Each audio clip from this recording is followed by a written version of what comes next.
We are going to run Flask and then open up to our website.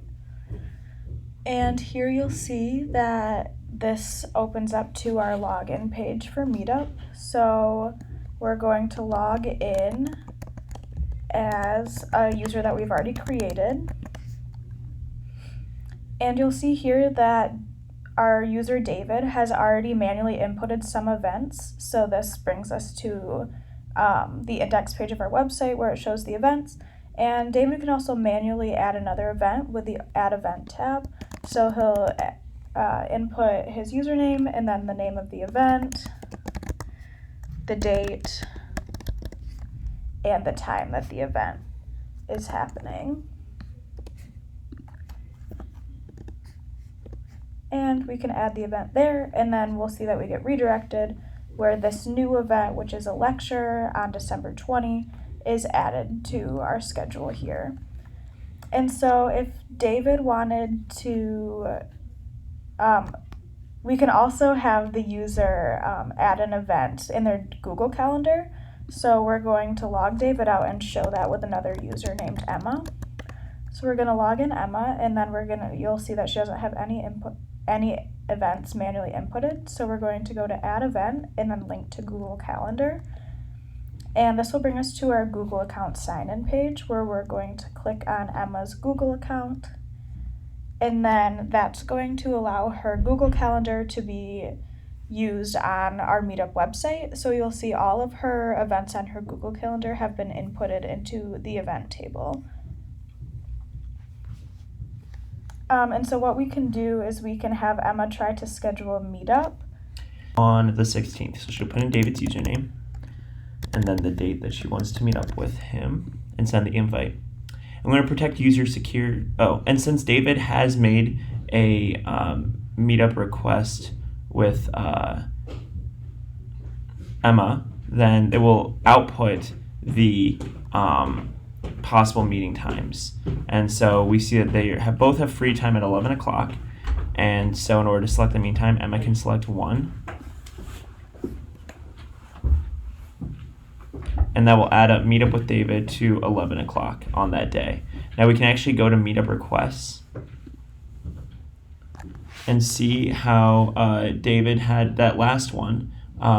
This has been our test event, so that's where the request came from. And we can see that this response is not responded.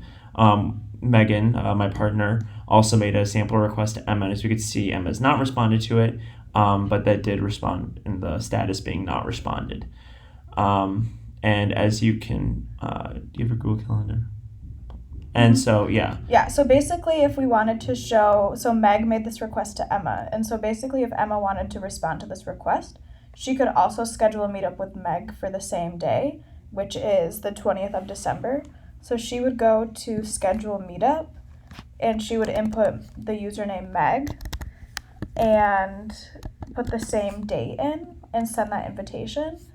And then if there's meeting times that work for both of them, then they'll show up here. And as you can see, there are a lot more meeting times available because Emma has less events in her Google Calendar for that day, and David's Google Calendar or events, which we can show you, also had a lot on that day. So for the first one, there's only 1 meeting time available, but since Meg and Emma don't have much for the 20th, there are more meeting IDs. And then we could choose a time that worked well, and so if we wanted to do, we would just choose the meeting ID. So let's say meeting ID number 9, and then that will add a meeting with Meg onto Emma's calendar here.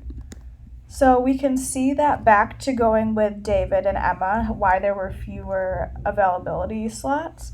So we can see for Emma's schedule on the 16th of December, these are all of her events. And so if we're looking at the 16th, she's pretty busy here starting at 10 a.m.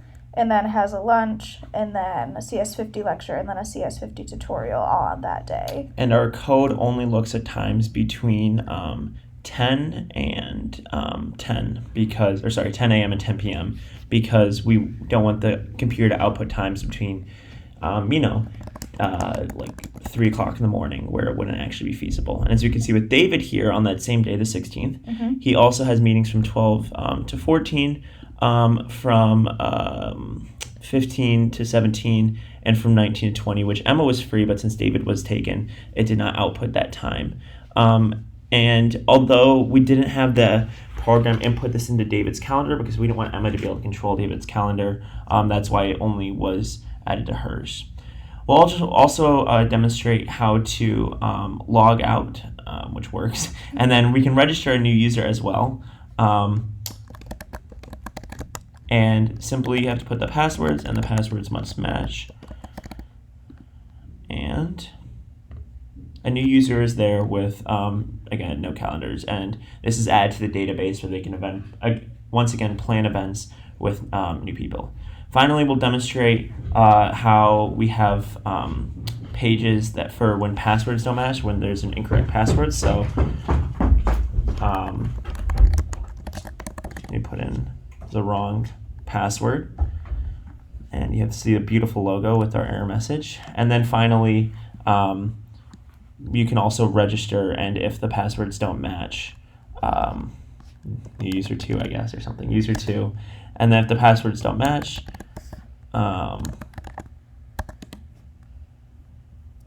then it will return that error message.